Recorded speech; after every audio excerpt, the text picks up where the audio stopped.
Gracias, doctor. Lo primero, en esta oportunidad agradecerle inmensamente la cordial invitación que me hace extensible el doctor César Ambrís Puentes.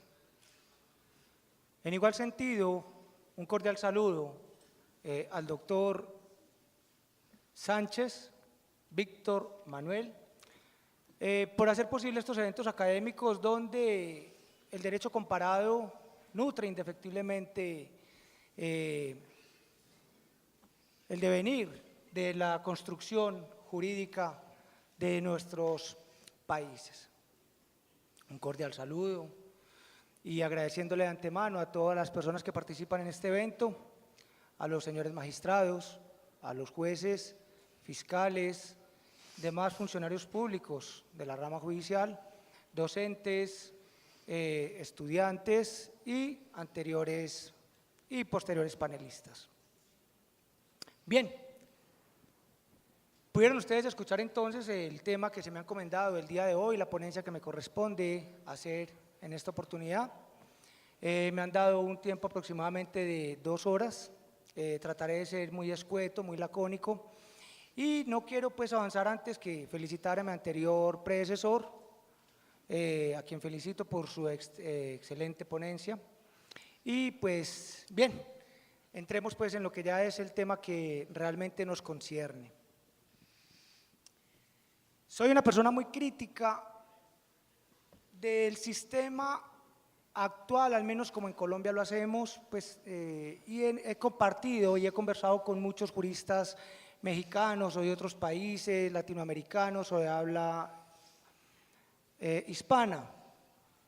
Y cuando el sistema se empezó a implementar en Colombia, pensamos y creímos que era la solución a la criminalidad incesante que venía golpeando a nuestro país. Lo discutí hacía un rato con otro de los colegas.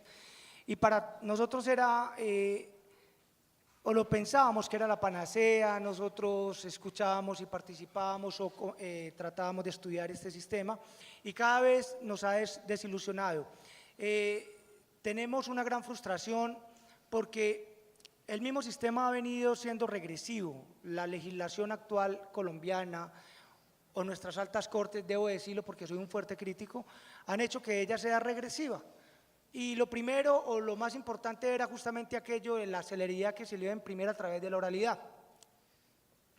Entonces, yo considero que no somos los llamados a traer cosas nuevas o diferentes. Converso con los mexicanos y creo que tienen un sistema sólido de avanzada, que esté nuevo, pero es quizás muy prometedor a lo que actualmente nosotros tenemos. Decía el doctor Víctor algo muy acertado y era justamente que la justicia tenía que cimentarse, afincarse justamente en consolidarse porque es el bastión principal del Estado. Y es cierto, el artículo 2 de nuestra Constitución habla que la paz social se puede conseguir justamente a través de una buena justicia. Pero hay 2 problemas basilares que no permiten, justamente haciendo la crítica al sistema, y que a no dudarlo México y otros países les embarga, y es la corrupción y 2, la falta de formación. Por eso un sistema no avanza. Esa es la realidad, no hay otra. Mire, nos hablan de un congreso latinoamericano, el primero, de un sistema penal acusatorio. Aquí todo se ha vuelto un juego de palabras. Y etimológicamente hablando, en el sentido figurado de la palabra, los sistemas todos a nivel mundial son acusatorios. Hay quienes se van más allá y tratan de sostener que el sistema es un tanto inquisitivo o es acusatorio, tendiente a mixto, o es mixto o es acusatorio. No, ni mixto, ni acusatorio, ni inquisitivo. El sistema es oral, verbal, lo que los juristas hoy por hoy en Colombia no saben. las técnicas y las destrezas de la oralidad, hoy por hoy, no nos las enseña un código. No las vamos a aprender en este escenario. ¿Es un escenario académico? Sí. ¿Interesante? Sí. Pero esas destrezas, para poder referirnos a un juez, para que con esa capacidad suasoria, de convencimiento, de hacerle ver que la hipótesis defensiva o que la hipótesis delictiva la tengo yo como la más llamada o la más cercana a la verdad, solo lo podemos desarrollar a través de las técnicas y las destrezas que los abogados tienen que desarrollar por sí mismos. Y le digo a mis estudiantes hasta la saciedad y el cansancio por todos los medios habidos y por haber. Hoy por hoy los profesionales del derecho y abogados, y ojalá no se duelan, no sabemos ni leer ni escribir, menos hablar ni escuchar. Y es que una audiencia de juicio es esto. ¿Qué dijo? ¿Por qué? ¿Replicó? ¿Objeción? ¿Qué contestó el testigo? Ya lo había dicho. Y entonces es una velocidad de reacción que todos tenemos que tener. Y voy a que no sabemos ni hablar ni escribir, porque, o no sabemos leer ni escribir, porque somos muchas veces, cogemos el código y es cada rato, ¿qué es lo que dice este artículo? ¿Cómo lo interpretas? ¿Qué entiendes? ¿Qué dice la jurisprudencia? ¿Se ha desarrollado? ¿Es una norma vigente? No sabemos leer. Tampoco sabemos leer y escribir. Hacemos un memorial solicitándole a algún juez y él mismo nos lo devuelven por alguna incongruencia, alguna inconsistencia, porque se cita mal la norma. Entonces, ese es un problema que tenemos que ir también decantando. Es obvio que el sistema tiene que ser acusatorio y la acusación es un presupuesto procesal que el gran jurista español Jaime Guas Delgado desarrolla como el elemento de la esencia y existencia para que pueda haber proceso. Si no hay acusación, además de los otros presupuestos del proceso, que es la acción, la pretensión, la jurisdicción y la legitimación, por activa o por pasiva. Son los 4 presupuestos sin los cuales no habrá proceso. Pero la acusación es un elemento de la esencia, no lo digo yo, ya Jaime Guas Delgado, un gran jurista español, había hablado al respecto. Y convenzámonos, este sistema es de oralidad. ¿De qué depende que el sistema funcione o no? De nosotros. Y hay que hacerlo es práctico. Esto no es un juego de palabras, esto hay que hacerlo es práctico. De ciencias forenses, claro, el derecho por sí mismo no avanza. Un profesor, y ya lo había tocado mi anterior antecesor de la Universidad Bolivariana en Medellín, se llama Hernán Valencia Restrepo, dice con acierto y con elocuente fluidez: quien solo de derecho sabe, ni de derecho sabe. Y hay un problema bastante complicado. Tenemos una profesión donde los abogados creemos ser los poseedores de la verdad. Y tenemos formaciones en maestrías, en doctorados, en postdoctorados, nos conocemos todas las corrientes de pensamiento, nos conocemos todas las teorías clásicas, neoclásicas, finalistas, creemos saber, pero si usted no interpreta el trabajo que hace la policía en la calle, y si usted no tiene conocimientos mínimos en criminalística forense, usted está llamado a no prosperar jamás. Y es un problema, tenemos que saber un poquito de todo, interpretar qué es una planimetría, qué es una altiplanimetría, porque el balístico dice esto, qué dice el forense, el médico legista. En esencia, al juez le entra todo por el oído y el testigo no es otra persona que quien va a llevarle la información al juez. Usted puede tener un caso perfecto, usted puede tener la prueba que desarrolla el caso como fiscal o como defensor, pero si no le sabe dar manejo a través de la técnica de los interrogatorios cruzados, no tendrá caso. El testigo puede estar ahí, pero si usted no le saca la información, no tendrá caso.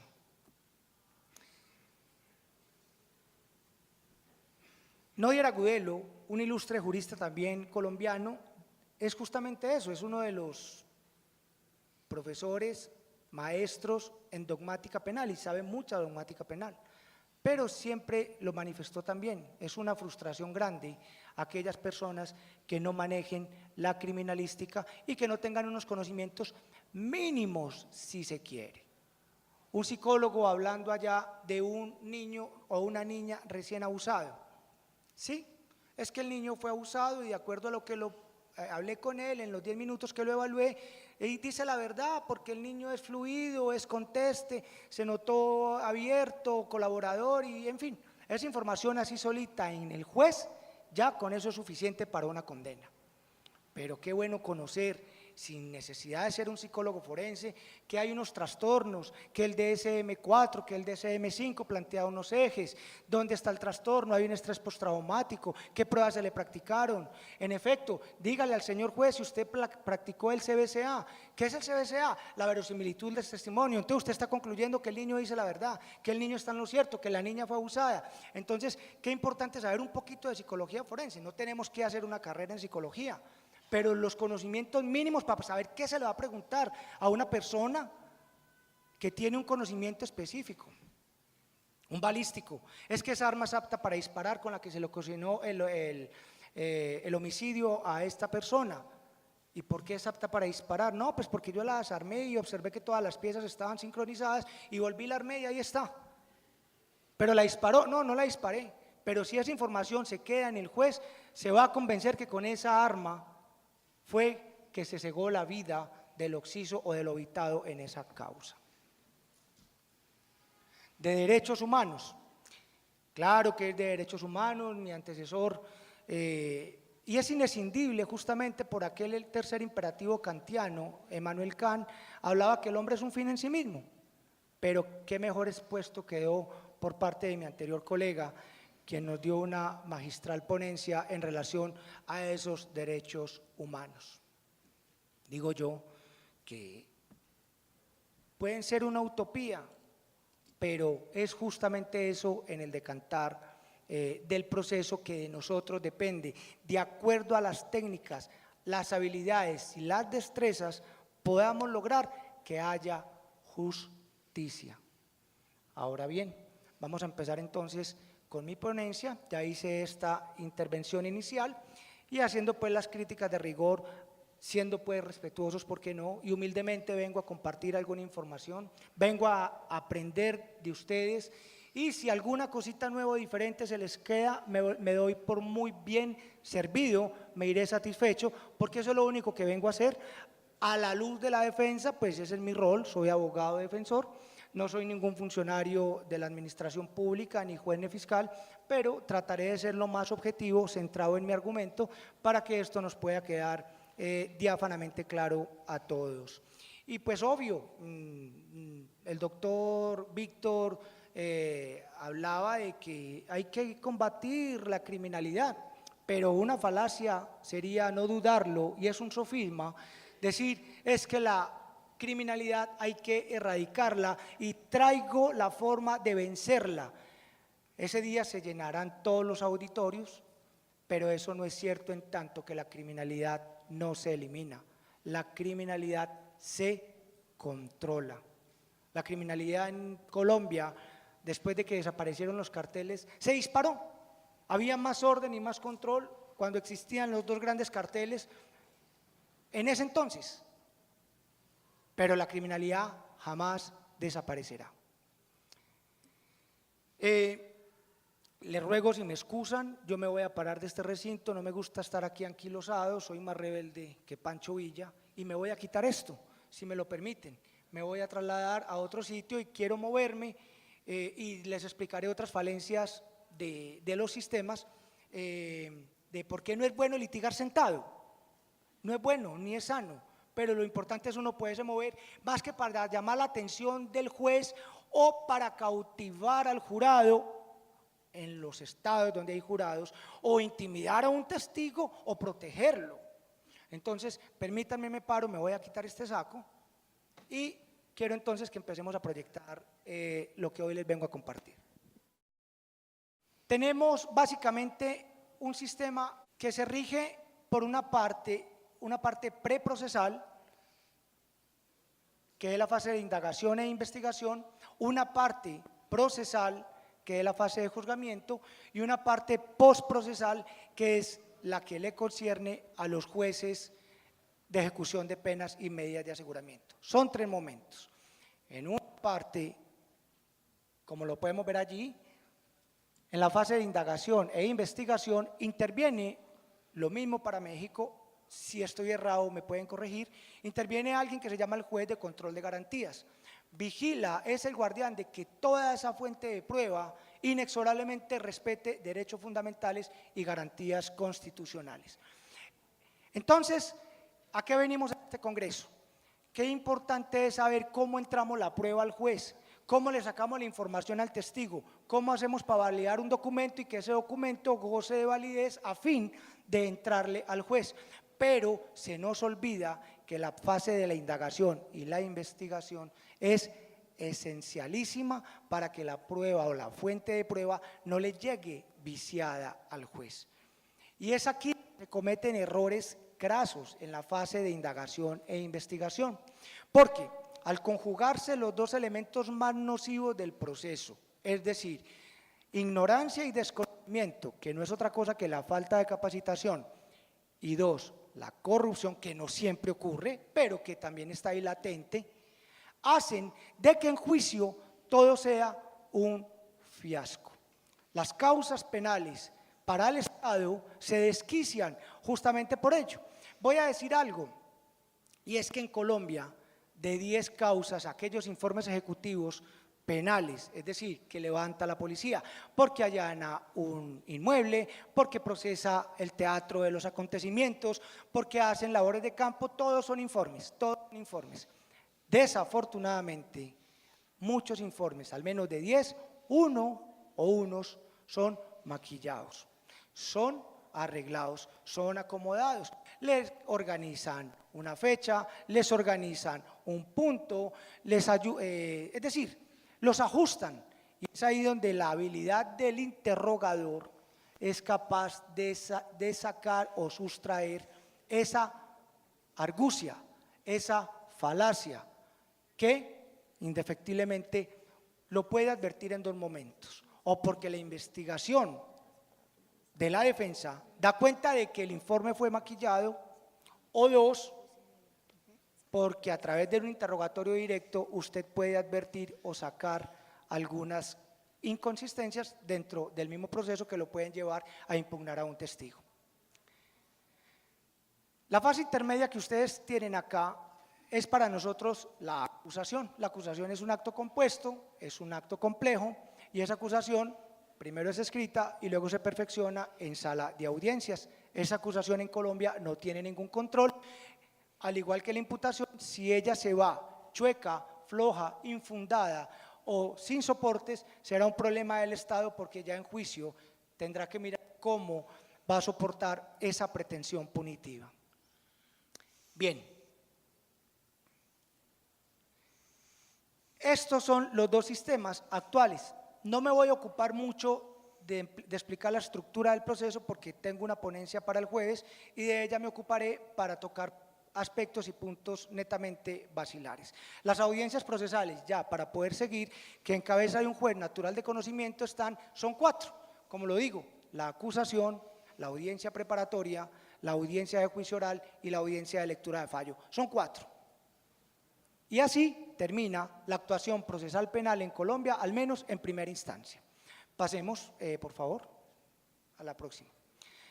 Este es el punto importante, y es el punto importante porque, ojo, es cierto que de acuerdo, al menos en nuestro caso, nuestro procedimiento penal actual, en su reducto adjetivo, se reduce al artículo 205 del Código de Procedimiento Penal, que habla de los actos urgentes que motu propio el policía judicial pueda hacer. Es decir, ante el conocimiento de una noticia criminal, un policía no tiene que llamar a ningún funcionario a pedirle permiso si puede acopiar o recoger evidencia, si puede recoger elementos, si puede recoger huellas latentes, si puede recoger evidencia traza o fluidos corporales o biológicos. No, él simplemente va, procesa la escena y simplemente reporta dentro de las 36 horas todos los resultados de lo obtenido o información legalmente obtenida. Después de esas 36 horas, pero esto queda en el cuaderno, o más bien en el código, superadas esas 36 horas, la Policía Judicial en Colombia no puede, nunca ni jamás, seguir recogiendo fuente de prueba. El problema es que si lo hace, esa prueba se torna abiertamente ilegal. Hay tres formas de expulsar la fuente de prueba en Colombia. Se expulsa a través de la exclusión, a través de la inadmisión o a través del rechazo. Tema que voy a tocar el jueves y que no voy a tocar hoy. Pero la prueba ilegalmente obtenida se expulsa de la actuación procesal penal por aquellas cuestiones de forma o de legalidad a través de la exclusión, que puede ser decretada, al menos en Colombia, no sé acá, por un juez de control de garantías o por un juez natural de conocimiento. La prueba se excluye, la prueba no se nulita ni se anula. Lo que se anula son actos procesales, que es muy diferente, ¿correcto? ¿Cómo se descarta una hipótesis delictiva? Se descarta a través de la fuente de prueba. Y ustedes dirán, ¿por qué habla de fuente? ¿Qué es eso de la fuente? Digámoslo desde ya, la fuente de prueba tiene marcadas diferencias con lo que es prueba.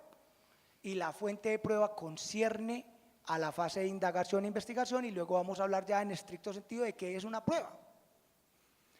Entonces, esta es la parte en la que más hay que poner cuidado porque, vuelvo e insisto, y lo diré hasta la saciedad y el cansancio, hay casos perfectos, y si un fiscal no lo sabe sustentar o adecuar, solamente a punto de interrogatorios le tumba el caso, por más que bien llegue la prueba, o hay veces la prueba llega muy chueca, porque embalan en los contenedores que no son, no recogen la evidencia, o recogen de un lago hemático a través de, con los hisopos que se conocen, luego y voy y guardo eso en la guantera 8 días, luego voy y lo llevo al laboratorio de criminalística para que nos digan efectivamente de qué tipo se corresponde esa sangre. Esa prueba ya definitivamente, como tal, no tendrá ninguna validez. Pasemos entonces, por favor. Aquí venía el punto donde yo les hablaba sobre las diferencias de fuente de prueba y prueba. Obvio que por fuente de prueba se entiende lo que no es prueba. Y la fuente de prueba en Colombia está regulada en el artículo 275 del Código de Procedimiento Penal, que son los mismos medios cognoscitivos, que son elementos materiales probatorios, evidencia física, información legalmente obtenida. Y por prueba tenemos los testimonios, los documentos, pericias o experticias o inspecciones judiciales. Pero con la prueba pasa lo mismo que con la metamorfosis de la mariposa, porque entonces la mariposa antes de ser una mariposa es ¿qué? Una oruga, de hecho feísima, pero sufre un proceso de transformación y cuando ese proceso de transformación se perfecciona, ya podemos hablar de prueba. Para que exista prueba en cualquier parte del mundo y en estricto sentido podamos entenderlo así, se tienen que cumplir unas condiciones.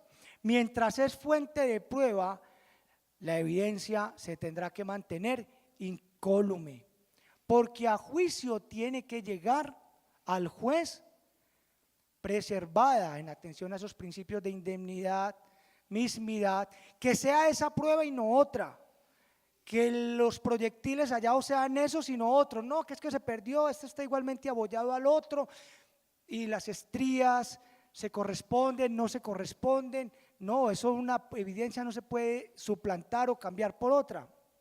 Entonces, por esa razón, si la prueba, es decir, para evitar esa suplantación de prueba, al juez hay que llevarle la fuente de prueba para que cuando ya se convierta en prueba sea la misma y no vaya a ser otra diferente. Pero obvio que hay macroelementos que uno al juez no le va a llevar. Es que de hecho la ponencia que sigue es justamente eso, que me parece un poquito miedosa, pero hay que estar porque de todo tenemos que aprender. Uno al juez no le va a entrar un muerto allá a la sala de audiencias. Es obvio que hay sustitutivas, como son que puedan acreditar justamente, vamos a hablar del caso más extremo, un occiso. ¿Con qué acredito yo la occisión de una persona? Podemos partir de un álbum fotográfico, después del álbum fotográfico lo podemos demostrar a través de un levantamiento o lo que se llama un acta de levantamiento del cadáver, la necropsia que practica el médico legista y luego por último un registro civil de defunción. Ya está acreditado que ese tipo murió, no hay que llevarle el muerto al juez. Así de simple, pero toda esa evidencia en conjunto, inclusive el rótulo del occiso, en su contenido, toda ella acreditará la occisión o el fallecimiento de una persona. Nos enredamos en Colombia porque decimos que los medios cognoscitivos son elementos materiales probatorios, evidencia física, información legalmente obtenida. La evidencia es la evidencia. Y la información es lo que vamos a mirar ahorita más adelante, en qué se equipara con respecto a lo que es un testimonio. Avancemos.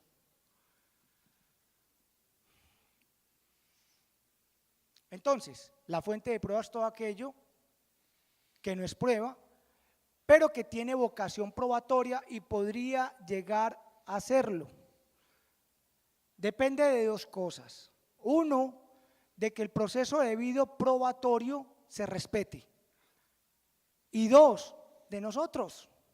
Porque si a través de una declaración anterior, entrevista, el testigo es muy bueno y lo pongo a declarar en juicio y la información se obtuvo legalmente, sin exhibirle un arma de fuego, sin amenazarlo, sin decirle cosas que lo puedan amedrentar, esa información es legal y podrá llegar a juicio para convertirse en ¿qué? En la mariposa. Esto es cuando el testigo declara y habla. Ya, ella practicada, en esencia es prueba, se incorpora a través de los ritos o la ritualidad procesal penal para el juez valorar y apreciar de acuerdo a los criterios de la lógica, la sana crítica y los que ya normalmente conocemos. Esas declaraciones anteriores es todo aquello que se recoge antes del juicio. Simple, la más común, entrevistas. ¿Cómo se recepciona una entrevista? La policía lo sabe, por cualquier medio donde pueda quedar consignada la información.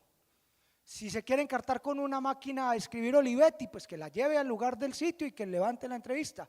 Si le queda más cómodo llevar una grabadora de periodista, tómele la declaración. Si es más efectivo llevar una videocámara, porque es importante cogerle la cara a ese testigo, quien sea alguien, hay muchos imitadores de voces, pues entonces grábelo. Y ahí está la entrevista. Pero por sí misma la entrevista y por sí sola jamás será prueba. Y no lo será hasta que el testigo se ratifique en juicio de sus propias afirmaciones dadas por fuera de la sala de audiencia. Y esto no es antojado ni caprichoso, porque esos principios de la inmediación de la prueba es al que le interesa al juez resolver la causa litigiosa de acuerdo a las declaraciones, versiones, afirmaciones, negaciones, definidas o indefinidas, dadas ¿por quién? Por el testigo, de acuerdo a la percepción que le haya podido dar a la situación jurídicamente relevante de un hecho cualquiera. Las declaraciones anteriores, si por antonomasia lo es, las entrevistas también son el interrogatorio a indiciado, interrogatorio al sospechoso. Venga, que es que yo quiero en mi nombre decir la verdad. Pues empezando porque tiene que renunciar a ese derecho fundamental a guardar silencio, para proceder ya y sí, de acuerdo a la defensa material que se quiera dispensar a sí mismo, decirle al juez, o más bien, miento, al fiscal en su momento, si a él se le quiere ofrecer una declaración, decirle lo que realmente ocurrió de acuerdo a su perspectiva y de acuerdo a sus afirmaciones. Hay declaraciones anteriores, además de las entrevistas, están las declaraciones juradas, también otra forma de recoger información. Estas declaraciones son o quedan, constan como documentos que se llaman de afirmación. Esos documentos nunca serán prueba, salvo que por una excepción, a que se llama prueba de referencia, puede ingresar con otra persona para que diga qué fue lo que ese testigo pudo haber dicho, pero mientras el testigo esté disponible a la vista de las personas, tiene que ir al juicio a contarle al juez cuál fue su experiencia de acuerdo a los sentidos, porque no siempre es la vista, sino que también podemos percibir a través del oído, a través del tacto, y los sentidos sabemos que son 5, pero solamente en juicio podrá ir a declarar. Cuando hablamos de la evidencia material, es lo tangible, lo que podamos palpar o percibir, o lo intangible, cuando hablamos de evidencia electrónica, que al menos a través de la vista la podamos aprehender. Entonces, esto es lo que podemos entender por la fuente de prueba. Pasemos a la próxima diapositiva.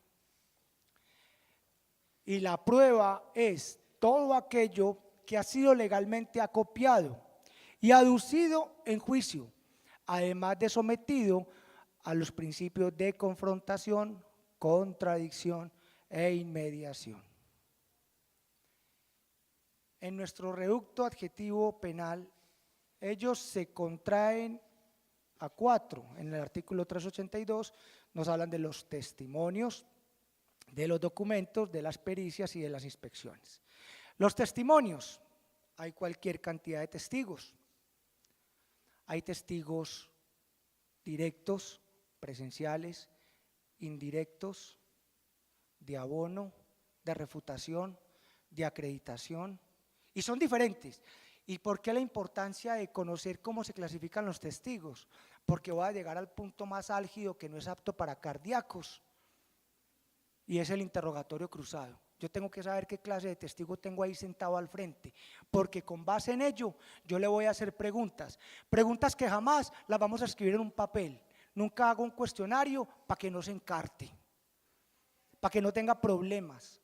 De las habilidades que usted tenga como litigante es la capacidad de usted poderse mover de acuerdo a las respuestas inesperadas que un testigo le vaya a usted a dar en un momento dado. Cuando usted lleva un cuestionario, ¿cómo se llama? ¿De dónde vino? ¿Usted qué vio? ¿Cómo lo percibió? Ay, esta pregunta se me salió. Venga, no, brinquemos a la otra, jamás. Nunca lo haga. Los interrogatorios se manejan a través de temas. Voy a impugnar condiciones de luminosidad. ¿Era luminosidad natural o era otro? En fin, pero todo se maneja a través de temas. Lo vamos a mirar ya en los interrogatorios que vamos a manejar ahorita. ¿Hay documentos? Sí, hay documentos declarativos y hay documentos enunciativos. Donde el documento sea declarativo, va el testigo, quiéralo o no. Si su contraparte le dice, es que el testigo dijo esto, señor juez, téngalo en cuenta, la prueba conjunta o adjunta en Colombia no tiene validez, pero no falta el vivo que llegue y le diga al juez, es que aquí con lujo de detalle nos dijo lo que pasó el día de los hechos, téngalo en cuenta, sírvase, recibime ese documento para que ore como prueba, no se dejen meter ese gol. Así como los dos que le metieron a los Chivas en el primer partido de ida, esos goles no se pueden dejar meter. Por eso la habilidad que pueda tener usted en un momento dado, antes de que su contraparte, que pueda ser muy hábil, le salga adelante al paso y pueda hacer cosas que puedan resultar lesivas o dañinas a su causa litigiosa. Pues porque la fiscalía tendrá teoría del caso y la defensa podrá tener teoría del caso o podrá tener estrategias defensivas, que es una cosa muy diferente. Así se clasifican los documentos. Pericias y experticias son aquellas que, en razón o por virtud, una persona maneje una ciencia, arte u oficio, pueda llevarle un conocimiento al juez de acuerdo a esa habilidad en relación a un objeto y un método. Siempre el testigo de acreditación, que se llama perito, tiene que tener una relación inescindible entre lo que examina y un método para poder llegar a un conocimiento. Si esto es un trabuco o no, yo tengo que practicarle una experticia, pero ya hay una relación directa de Andrés Jaramillo como balístico y con este artefacto que puede ser un trabuco o no. Pero no puede otra persona, a no ser de que obre una cosa que se llama la fungibilidad del testimonio, ir a rendir un dictamen de acuerdo a algo. Y eso es un punto muy álgido, es muy complicado. De ahí también porque los invito a que manejemos muy bien esa parte de los interrogatorios de acuerdo al testigo que tengamos al frente. Las inspecciones.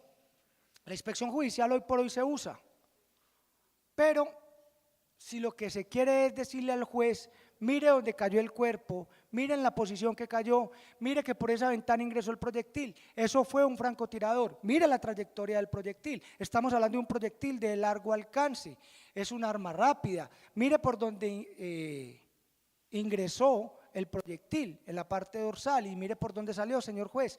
Entonces no pudo haber sido la persona que ingresó por esta puerta, sino que dispararon desde aquel lado.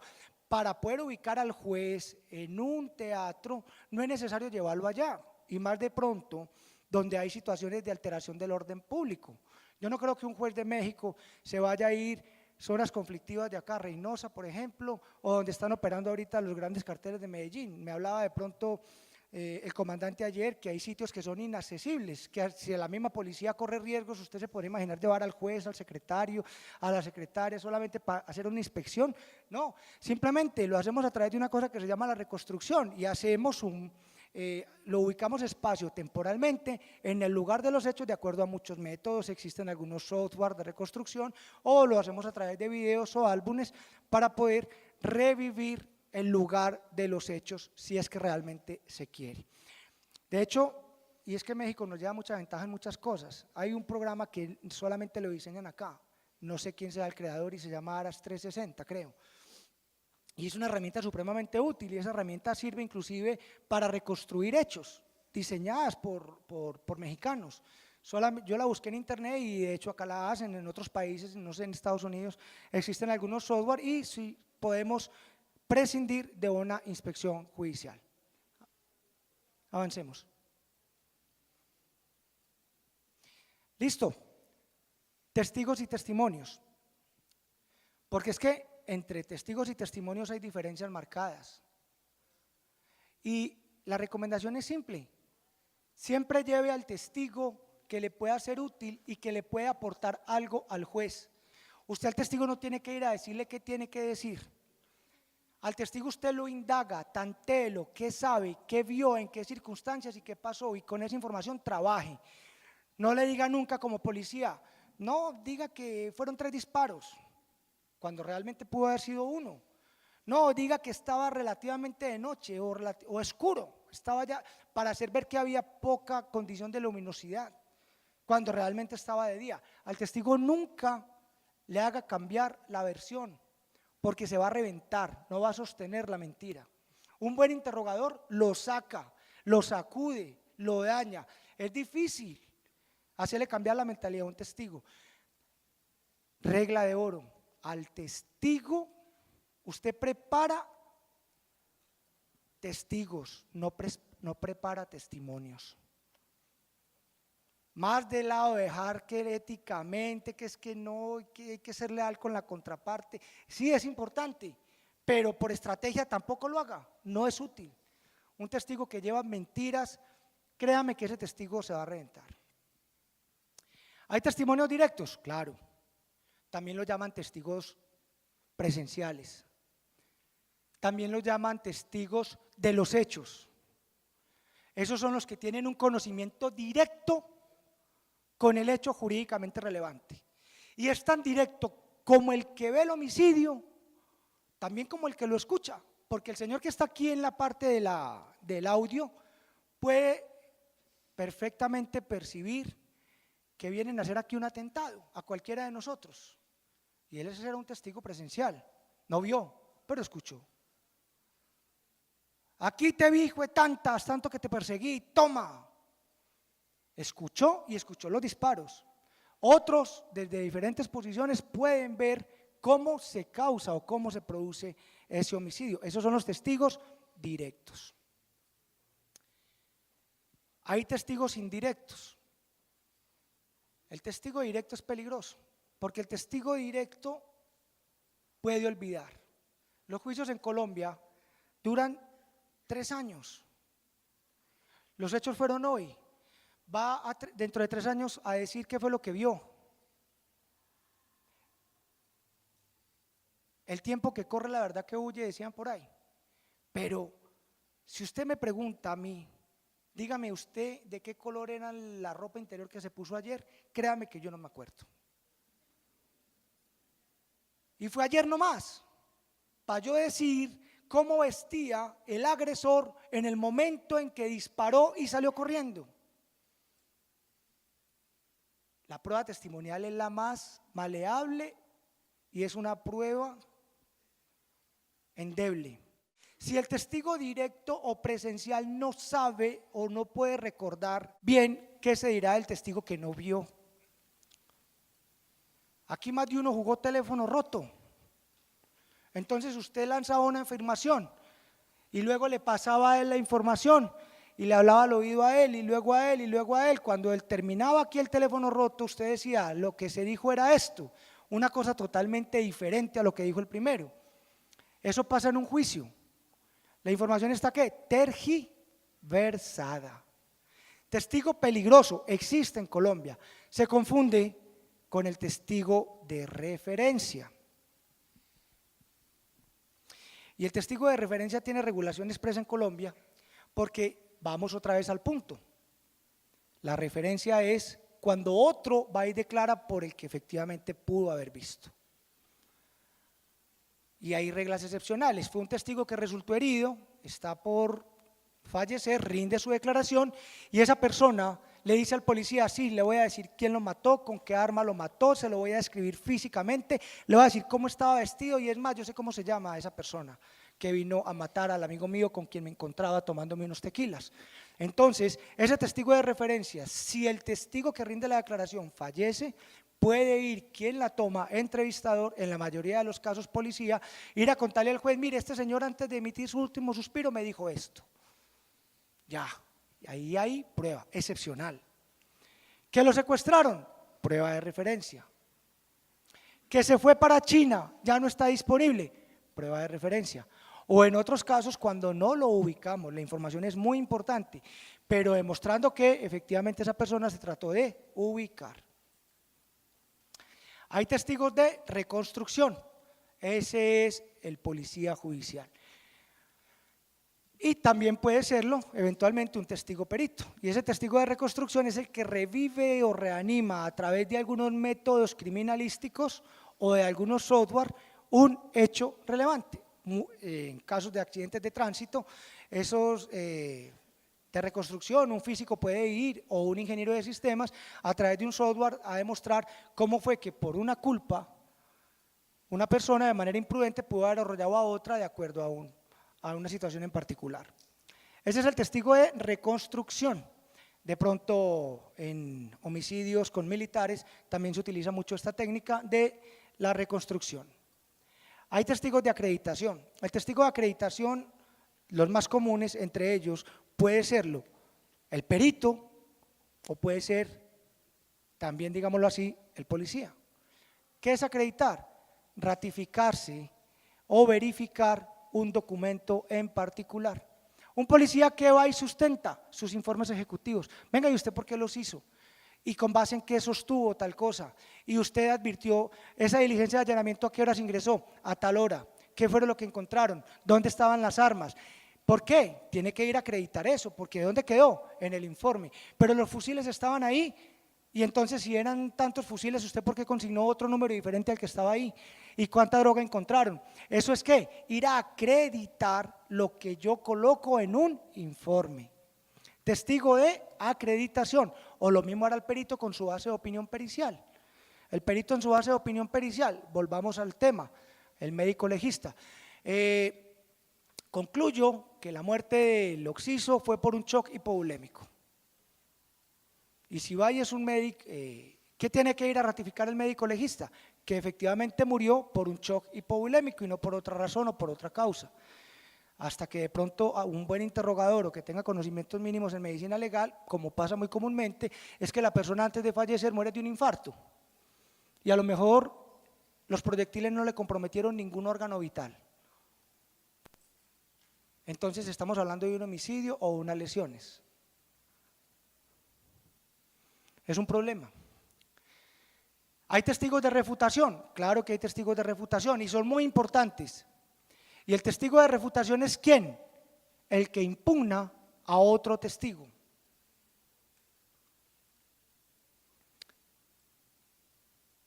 Hay muchas formas de impugnar testigos. El escenario más propicio es a través de un contrainterrogatorio, pero que un testigo balístico vaya y le diga al juez, es que el perito de la fiscalía me dijo que esa arma era apta para disparar, pero después de un desarme de campaña que le hice al arma encontré que no tenía la aguja percutora y tampoco tenía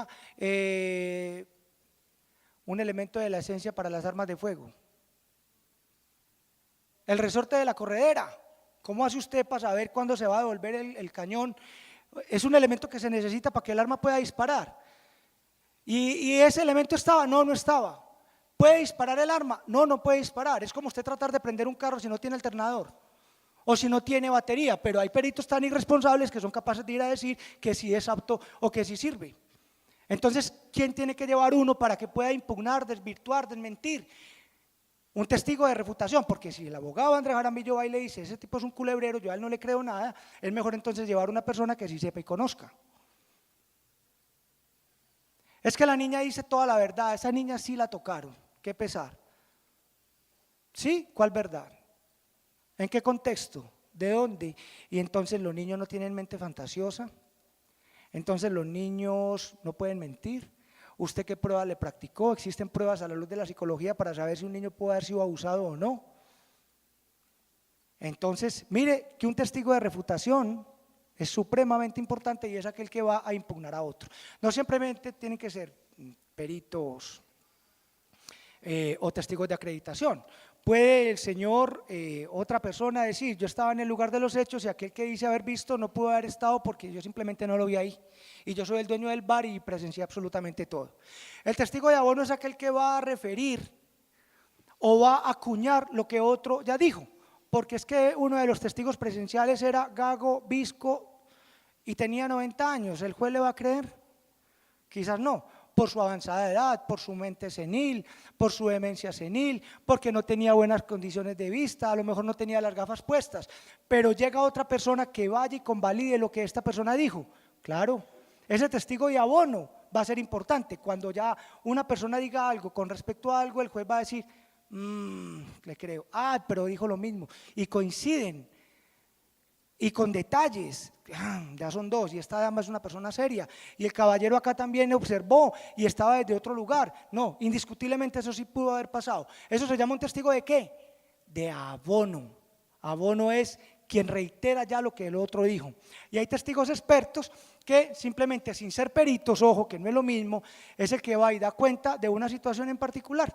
Entonces usted es físico, sí, la huella de frenado se corresponde a la que, sí, ¿y a qué velocidad iba el carro? A tanto, pero si esa persona no estuvo en el lugar de los hechos, tampoco hizo una pericia, pero es un experto porque él me puede decir la velocidad o de un cuerpo en movimiento, según el peso, si podía dejar esa huella de frenado o no y a qué velocidad iba. ¿Es experto?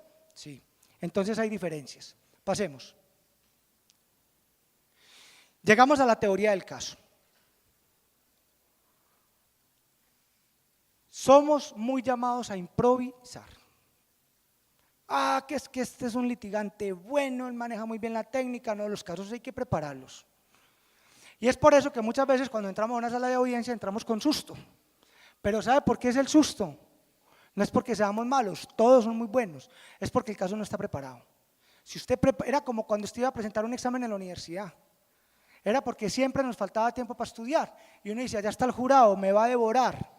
No, cuando usted prepara el caso, usted entra convencido de que sabe más inclusive que el señor de negro que está montado allá y se parece a Batman.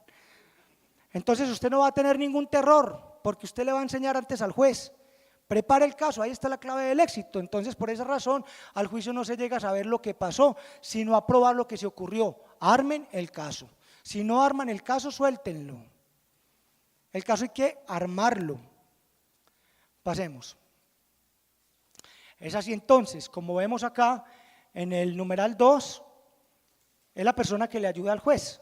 En nuestro sistema se llama el asistente. Claro que esta es una foto como de una sala de audiencias de Estados Unidos. Los roles están marcados. Cada quien va al juicio a hacer una cosa en particular.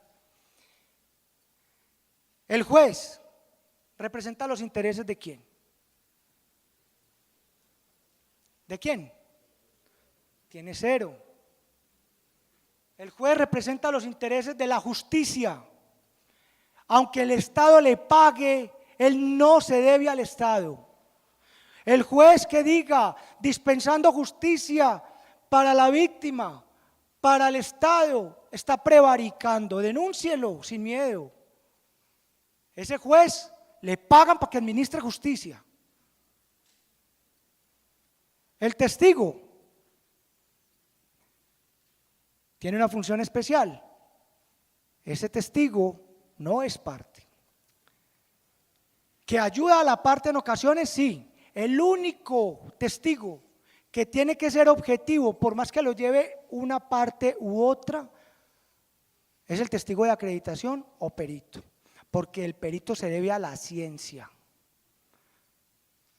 Y cuando hizo el juramento, de acuerdo a la ciencia que dominaba, él no debe favorecer una causa, ni ir a decir mentiras, porque más que le compulsen unas copias para que sea investigado penalmente, está deshonrando su propia profesión y él no puede ser proclive al uno o al otro. Pero si vemos la fiscal aquí, ella también tiene unos intereses, y son los de ¿quién? ¿De quién? De la víctima. Jamás.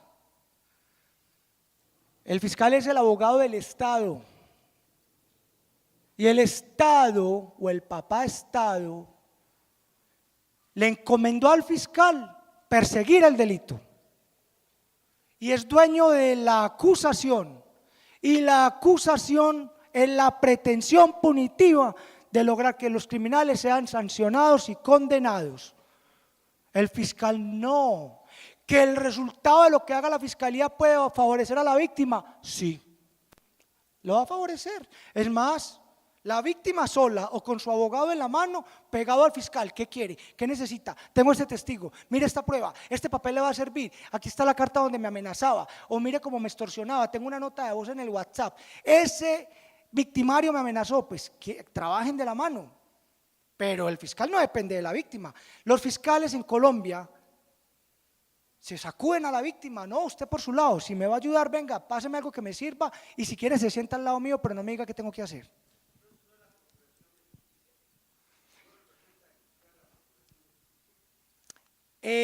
La Procuraduría en Colombia es un organismo diferente. Hablamos del Ministerio Público, y me excusa, el Ministerio Público es un organismo independiente. En Colombia, la Fiscalía, pues al menos en Colombia, la víctima se representa por un apoderado que va a asistir a esa persona, puede ser contractual o el Estado se lo pone. Pero es importante hacer estas aclaraciones, Entonces, retomando, habrá de decirse que es verdad, sí, tenemos acá a la Fiscalía y acá vemos un jurado, pero hay estados o países que no necesitan un jurado. Tenemos aquí la banca de la Fiscalía y pueden pensar, o al menos en Colombia ocurre, que hay defensores de víctimas y hay un agente que se llama Ministerio Público, que se confunde con fiscales en otros países. Ese Ministerio Público en Colombia también tiene una representación y es, ahí sí, representar a la sociedad. Eso es lo que hace el Ministerio Público en Colombia. Y pues obvio, acá está el acusado y la defensa. Alguna vez hace muchos años me pasó en un delito sexual donde fue al parecer abusada una niña y pues en la sala encontré un poco de gente y acá una dama del Ministerio Público, encontré más bien a una fiscal, a esa fiscal llevó otro apoyo que era otra fiscal y llevaba, iba una defensora de familia que es otra figura, iba también una dama que era el representante del Ministerio Público, mujer, había una jueza aquí sentada, había otra fiscal, había aquí la asistente de esa fiscal. Todas las funcionarias eran damas. Yo me senté con mi cliente al lado y cada que abría la boca eso parecía un berrido que yo me sentía como una gallina en un festival de chuchas. Porque se maneja mucha pasión y mucha sensibilidad y más en ese tipo de delitos. no por el hecho de ser mujeres, pero había una situación extraña que emergía y yo me sentía que yo le dije a mi cliente, vamos a buscar otro abogado para que me ayude, pero lo hacía más a modo porque estaba realmente en una situación tensionante, todas esas funcionarias ayudando a la fiscalía. Ayer unas fiscales me comentaban que la tarea de la defensa a veces era difícil y realmente lo es. Bien, esos son los roles. Pasemos a la diapositiva que se sigue. Y viene el punto más álgido. No sé cómo estoy de tiempo, me faltan ya, voy a terminar brevemente. ¿Cómo estoy de tiempo? ¿Quedan 5? Estamos en 10, listo. Entonces, por minuto vamos a explicar estas preguntas. Hay testigos de cargos y de descargos. Testigos de cargos, los que presenta la fiscalía, quien ostenta la pretensión, quien tiene que derruir la presunción de inocencia, quien tiene la carga de la prueba. Y hay preguntas prohibidas en los interrogatorios cruzados. Ojo, esta es la esencia, señores. La esencia de los interrogatorios, manejar esta destreza. Eso no lo enseñan en ninguna universidad, en ningún libro. Eso tienen que empezar a hablar por la mañana en el baño, mirándose al espejo, haciendo ejercicios, yendo a una sala de audiencias y hablen. El mexicano de por sí habla demasiado, muchas veces no lo deja uno hablar. Y hable, pero así tenemos que hacer en las salas de audiencias. Entonces, ¿cómo vamos a empezar a manejar esas destrezas? Aquí hay unas preguntas, por ejemplo, la sugestiva. Es una pregunta que en el directo está prohibida, pero en el contra está permitida. Y si usted maneja bien la sugestión, como el ejemplo que les puse ahorita, seguro que le va a sacar mucha información al testigo. Insinúa la respuesta. Tenemos la pregunta conclusiva, muy parecida a la sugestiva, pero a diferencia de la sugestiva es que la conclusiva ya le está dando la respuesta. O sea, ya de la pregunta sale lo que el testigo tiene que decir. Esa sí está prohibida aquí, en la China, la Conchinchina, China o Cafarnaúm. Tenemos la pregunta especulativa. La pregunta especulativa es aquella que enmarca una hipótesis y pone a divagar al testigo, lo pone a inventar. No especule, no invente lo que no sepa o no le conste. Si usted advierte que la pregunta va dirigida a eso, objeciónele al juez. Objeciónele al juez. Ejemplo, dijo usted que murió de un choque hipovolémico, sí, pero pudo haber muerto de un infarto. No, ya dijo lo que tenía que decir frente a ese punto en particular. La pregunta argumentativa es aquella pregunta que en su contenido lleva inmersa una inferencia o una deducción lógica o argumento para que así el declarante confirme o rechace ese argumento. Además de que es una pregunta amplia y de asuntos que no están de acuerdo al contexto objeto de litis. La pregunta narrativa es lo más parecido a que hacía el narrador ayer en el partido de las Chivas. El narrador lo que hace es simplemente, y esto pasa mucho con el que no sabe interrogar, porque usted trata de contextualizar a la persona y vamos a suponer, entonces usted se levantó por la mañana, le dio comida al gato, después de que le dio la comida al gato fue y se bañó con agua fría y usted se montó en su carro para que minutos antes de usted estacionar su carro frente al semáforo, se parquea una moto al frente suyo y es ahí cuando se arrima otra y descargan un arma de fuego en contra de la hoy víctima. ¿Qué necesidad había de decirle todas esas cosas anteriores al testigo? Simplemente que es el tiempo que yo me gano para organizar mis ideas, porque como el interrogatorio tiene que ser rápido, entonces uno empieza como digo yo, a redondear las cosas. No, dígale, ¿qué pasó minutos antes después de que usted detuvo su carro en el semáforo?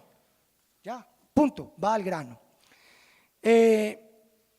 La pregunta capciosa es aquella que induce al testigo en error o cuando el testigo no ha dicho algo en particular. ¿Usted lo vio entrar? Sí. ¿Con quién estaba? Con mi mejor amigo. ¿Qué estaban haciendo? Tomando tequila. ¿Quién se arrimó? Una persona muy sospechosa. ¿Qué portaba en su mano? Un arma de fuego, pavonada. ¿La portaba en qué mano? En la mano derecha. ¿Qué hizo? Amenazó a mi amigo. ¿Qué hizo después? Disparó. Y después ese sujeto que llevaba gorra roja, que hacia qué lado corrió. ¿Dónde está lo capcioso? La gorra roja, el testigo no ha dicho gorra roja, capciosa.